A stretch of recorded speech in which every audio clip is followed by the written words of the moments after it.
man, it just goes to show you that anyone who pretty much writes a book based off of a video game, or in this case, a prequel, you know you're doing something right. Damn, love this book.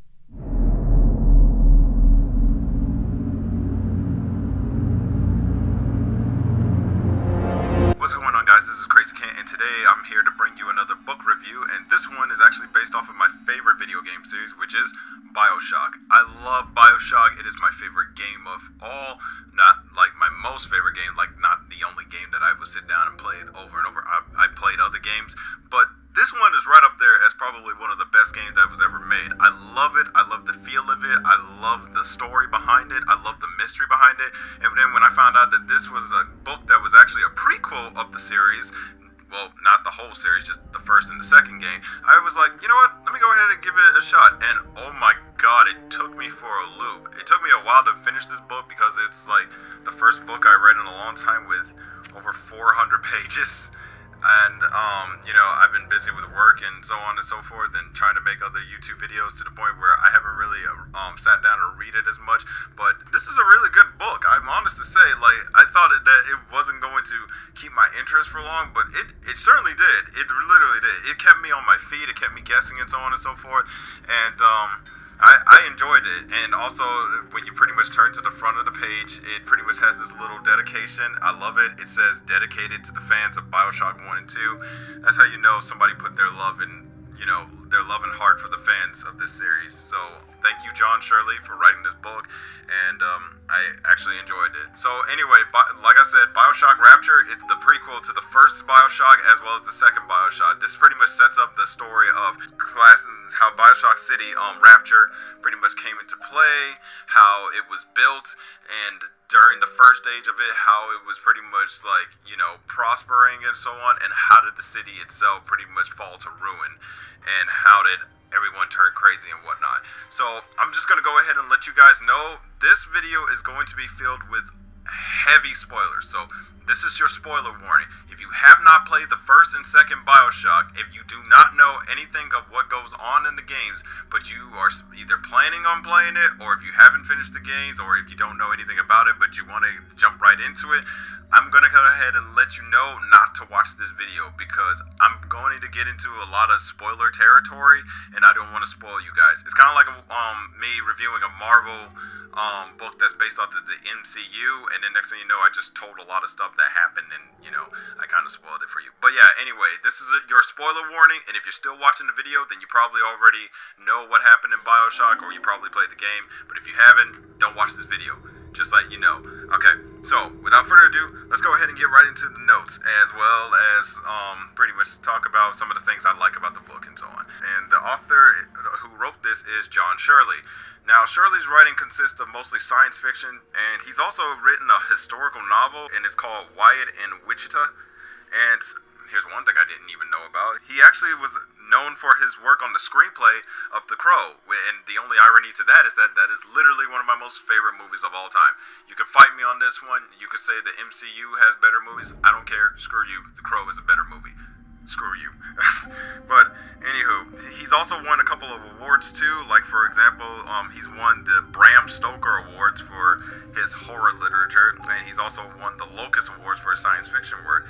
And this pretty much shows that the man really does have a good talent for writing. Like, if you pretty much have this much below your belt and everything, like you write all these different genre of books, you are well known for writing a cult classic screenplay, and here you are pretty much winning awards left and right and everything. Like, he wasn't just winning these two, he was winning a ton of others that I didn't feel like naming and whatnot.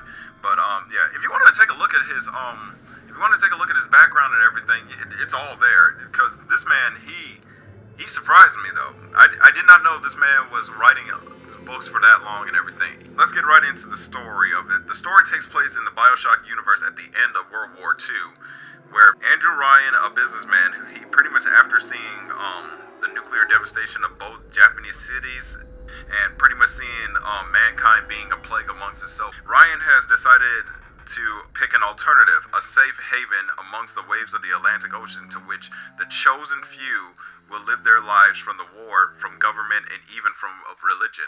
And that city is Rapture. But as Rapture thrives in its golden age, there is more to this grand city than meets the eye. So, obviously, this is a story that pretty much sets up everything that happens in the first two Bioshock games. So, it's like trying to connect the pieces to how everything fell apart in the first place. Being a prequel, it actually took me by surprise because it actually answered a lot of questions that I still have because I played the first two Bioshock. I played Bioshock Infinite, and in my honest opinion, Bioshock Infinite is probably the best one out of all three.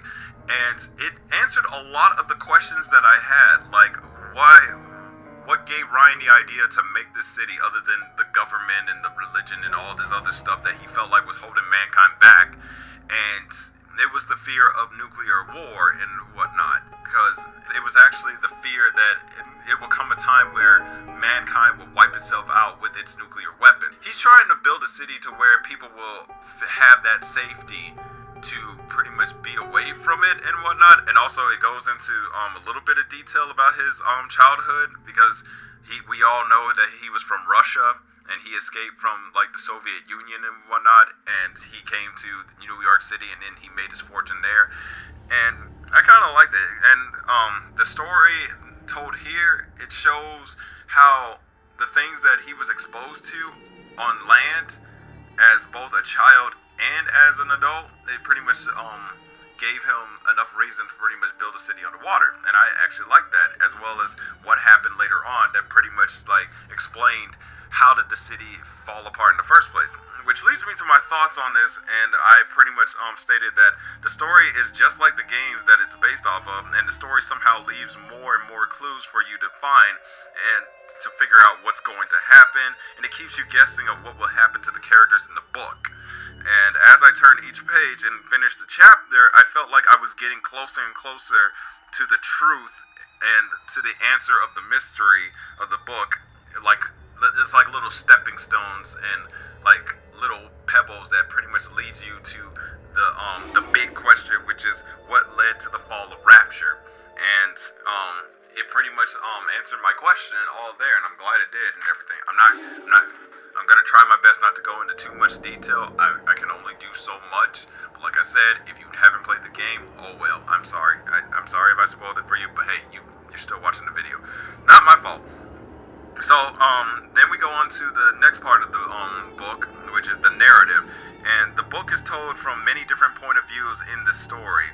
And like basically it's like at one point you hear one character's side of things and what they are going through and whatnot, and then next thing you know you hear another character's side of things and what they're going through and whatnot. Like it's not being told in the first person perspective, it's being told in like a third person perspective and whatnot, but at the same time it's showing what's going on with these characters at this certain time, at this certain point within the certain year. That's basically what I'm saying. It's not like going into detail where they're telling us, oh, I feel this or oh, I feel that. It's more like it's all about what they've experienced and how that pretty much plays a part in the story. And I like that. And as the story goes on, each narrative gives us some insight on the characters and their personality, and pretty much showing where the storytelling is coming from that person's point of view, if you get what I'm saying. In a way, the switching narratives is so quick that I compared this to the tear in Bioshock Infinite and how it switches back and forth between characters. What I mean by this is that if you played Bioshock Infinite, and I hope you have, it's kind of like the book is making its own tear from one character to the next, like you're hopping through it to see what each character is going through at this exact moment. At least that's how I'm getting it out of this one. And then my thoughts on that one is I like this kind of storytelling, not just because it's quick and it switches things up and whatnot, but I like how the book tries to get you to gain a bit more understanding of the character who is telling their story. Like, why are they doing this? What do they want out of this? What is their goal? What are they trying to accomplish here? And even for the minor characters, it does that. And that's what I like about it, because you know, there are some minor characters that never really make an appearance in the game. Well, they do, it's just in audio and whatnot. But it's like you gain a more understanding of what they were expecting when they came to Rapture, what they've experienced, and if they've gotten what they wanted or not. And it just shows just more perspective of what's going on with them, and whether they're gonna, how they're going to handle this and how does this play a part in the story and whatnot. And I like this. I like this a lot and everything. Like seeing it quickly change from one thing to another. It keeps you on your feet, and it's like, oh wow, okay, so that's what happened. I wonder how this is going to play a part later on in the story. You know what I'm saying? So the book pretty much does that within the chapters. Like it breaks apart the story in order to pretty much say, okay, this is what happened, and then this is what happened, and then this is what happened, and then it just keeps going with the year, the place, and what was going on during that time and everything. And I like that because it's just like it's answering all the questions, and it's like, oh no, we're not leaving anything out. You're going to learn this, and you're going to understand. It doesn't leave any details out. Then we lead on to the characters of the book, and the book, much like the games, it doesn't really have many characters that are memorable. The only ones that are memorable are the three main antagonists. The first being Andrew Ryan, the builder of Rapture himself, as he goes from the savior of humanity to a paranoid madman refusing to release control of his city. So throughout the book, like I said, because of his childhood and because of the fact that he's trying to break away from the government rules and from religion because he feels like it's restricting mankind from actually evolving and whatnot, Ryan, he tries to build the city not just to protect the chosen few and to keep life going, but also he's trying to give the people their freedom, and freedom from religion, and freedom from government, and freedom from like regulations and so on and so forth, which is fine and everything.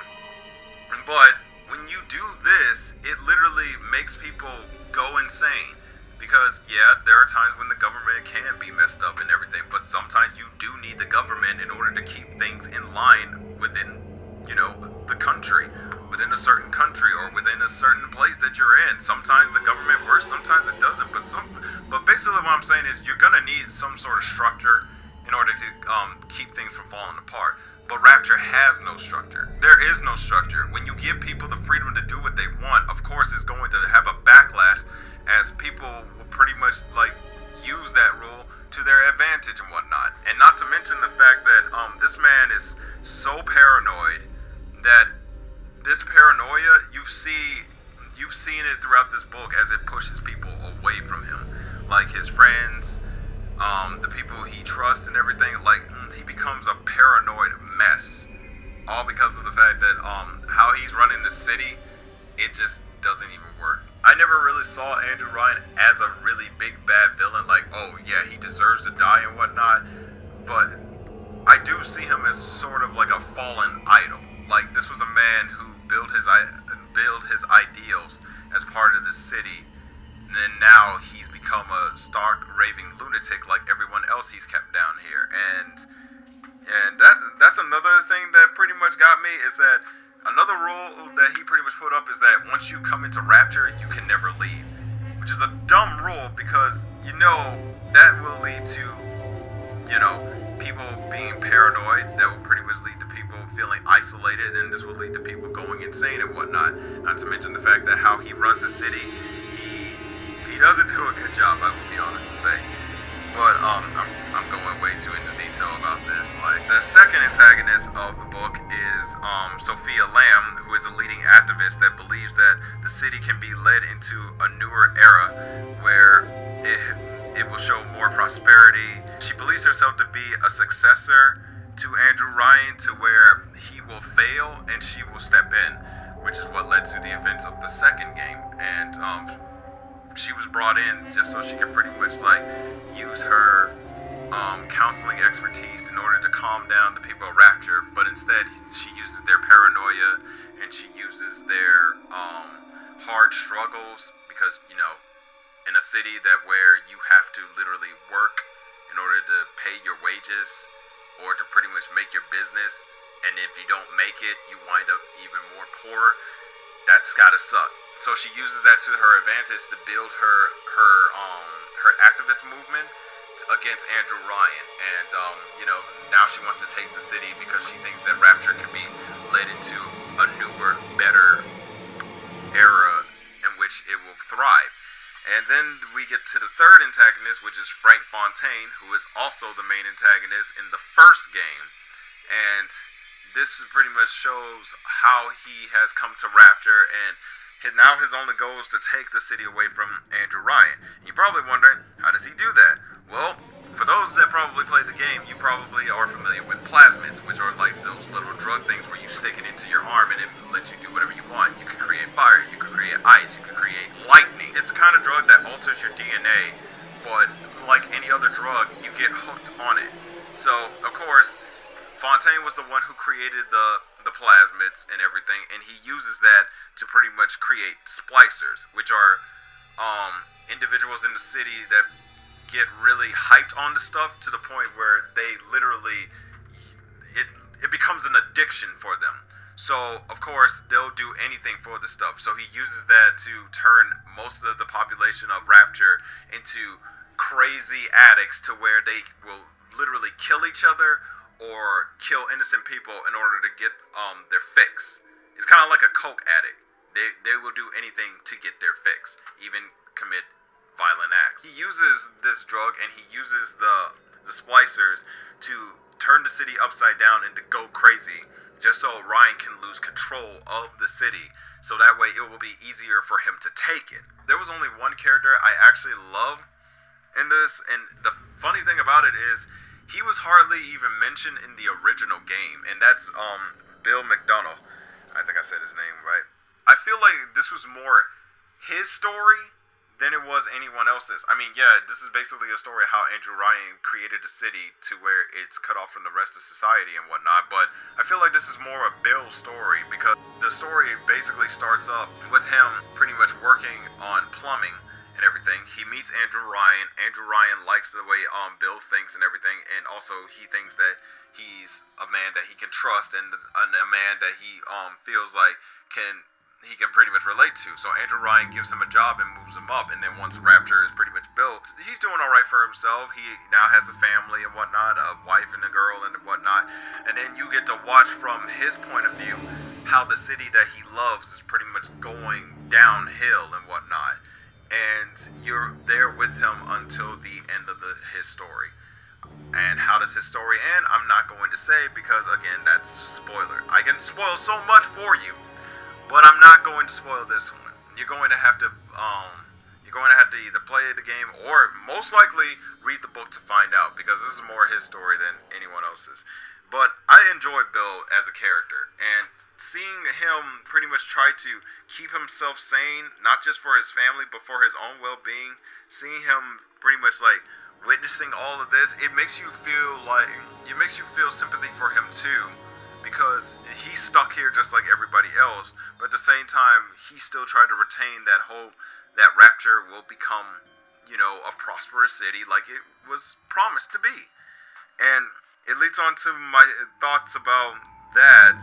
And even though I find it unsurprising that Bill seemed to be the most likable and the most sane character throughout the book, as everyone else has either gone crazy, is crazy, or is willing to betray each other for personal gain, now, just because I don't like these characters, it doesn't mean they aren't interesting or entertaining in the very least, especially showing how they've gone from being prominent figures to being like maniacal madmen and women. Like, for example, there was the surgeon, Dr. Steinman, who is known for his skill with surgery and whatnot, but he serves a deep obsession with the supposed goddess, which is Aphrodite, to where he is obsessed with making the perfect human. And yeah, it's also shown that he had this craziness before the game. So nice to know he was a nut job before any of this shit went down. So yeah, there was that. And also there's Andrew Ryan running Rapture like he's running a business, because if there's anything, Andrew Ryan is a businessman first and foremost. So what happens when you give a businessman control over a city? He'll try and run it like a business. And I mean run it like a business. Like everything has a price tag on it. Food, clothing, air, the air that you breathe and everything. Today, Arcadia was closed off to all but paying customers. The man hires me to build a forest at the bottom of the ocean and then turns a walk in the woods into a luxury. Ryan asked, "Should a farmer not be able to sell his food? Is a potter not entitled to a profit from his pots?" I started to argue with the man, and then I remembered who signed my checks. The only thing worse than a hypocrite is an unemployed one. And he does bring up a valid point. He built Rapture, so if he wants to charge people for certain things, then he can. That doesn't mean he should. And that's what led to his downfall in the first place. Is the fact that just because you can put a price tag on something, and just because you build a city, doesn't mean you had to put a price tag on most things that people actually need. Especially the fact that this was the type of thinking that led people into poverty. Because this was all part of his little philosophy, which is known as the Great Chain, on which he is a firm believer of.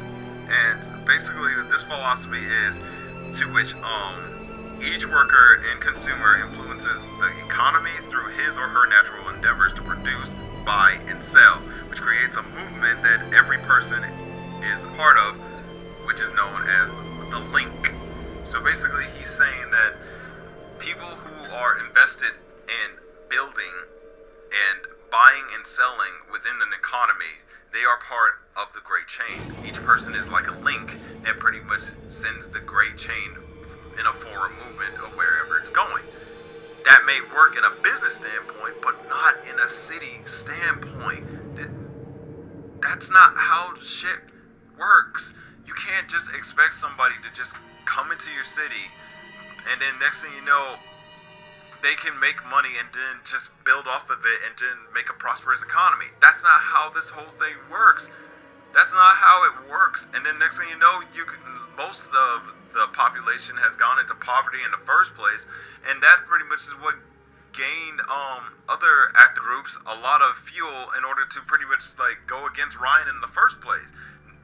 And the one thing is, Ryan is a really stubborn character, and that's what makes him more interesting. Like, this man knows that his city is falling apart, but he is so stubborn and so arrogant and yet so determined that he still retains control of the city that he's not gonna let go. Not even once. Anyway, I like the characters and I love how each of them pretty much like brings something new to the table, especially with their personality. And the best thing is that each character, small or otherwise, played a part in the outcome that leads up to what happens in the games. And it's like, okay, so this happened in the game because this happened to this, or this person did this, or this person did this to that person. It's basically answering all the questions of why this certain thing happened in the game, and this is the reason that caused it. So yeah, there's that, and I'm glad for that.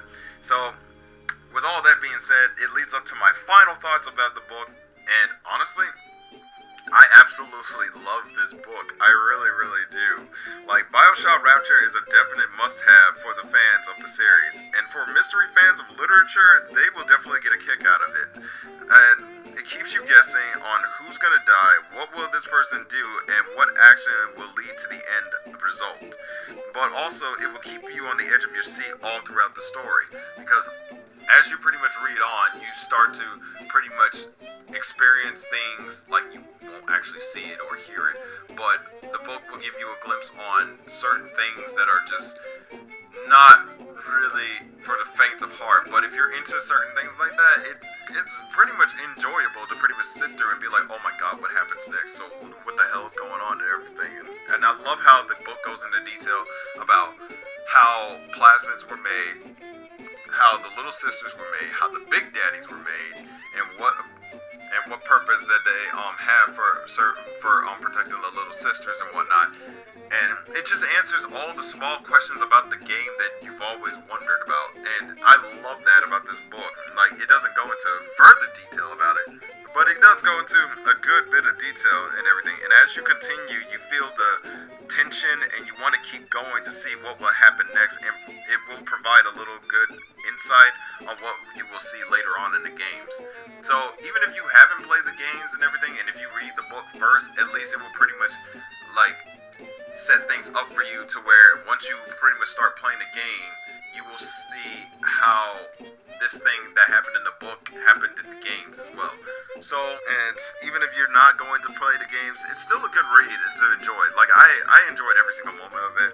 I definitely recommend it. I would probably pick this book up again someday, like if I ever get bored and if I need like the kind of thrill while listening to 1940s and 1950s music to read along to the book too. And yes, I have listened to 1950s music, and that's the best thing too. If you want to feel like that you're want to be part of that world and to gain more of a good understanding of that world, you could go on YouTube right now and look up songs from Bioshock or songs from and inspired by Bioshock, or you could just go on Spotify and look that up too, and then it'll start playing some music from the 1940s to the 1950s that is played in the game as well. And you know, it'll give you a good feeling while you're pretty much reading the book, like give you a better understanding of what that world is like back then as you're pretty much reading the pages. I don't know, it doesn't work for everybody. It worked for me and everything, and that's how I was enjoying more and more of the book as I'm listening to the music. Also, I just love swing music from the 40s. If you can see me dance, this is my shit, you know what I'm saying? But anyway, this was a great book from start to finish, and I enjoyed every moment of it. So, if you guys want to read Bioshock Rapture, I'm going to leave this link down into the description below, and you can pick the book up if you want to. Find it at your local bookseller. Pretty much find it online. Find it in the library. I don't know if they have this in the library. I know they have it on the audiobook and whatnot. But yeah, you can listen to the audiobook if you don't have the time to read and whatnot. Whatever you pretty much have, whatever format that you want this book on, please give it a read, because it is definitely worth your time. Whether you're a Bioshock fan or whether you're not a Bioshock fan, even if you're a fan of steampunk type of stuff or science fiction and whatnot, this is a definite book to have, and I enjoy every single moment of it. I'm not gonna lie though, this book was literally like over 400 pages, but if you don't mind that, then it's not worth getting upset about. I enjoyed every single moment of it, and I definitely recommend it to anybody, especially the fans of Bioshock. But anyway, guys, I hope you enjoyed me talking about this book. I hope I gave you enough insight to pretty much give it a read and whatnot. If you enjoyed this video, be sure to leave a like and everything. Also, be sure to hit that subscribe button and ring the bell, just so you can be notified if I'm doing any more book reviews and so on and so forth. And I hope you enjoyed the video and whatnot. Now, I'm going to be reading more and more books more often. That's why I pretty much haven't been uploading in a while, because I got to deal with work and some other stuff going on in my life. And also, I'm pretty much a slow reader, so that's pretty much why it took me a long time to finish this book. And also, it being 400 pages wasn't helping at all. But just I want to thank you guys for being patient with me and whatnot. I might do more discussion videos and whatnot, but you never know. But anyway, hope you guys enjoyed the video. See you guys later. This is Crazy Kent, and happy reading.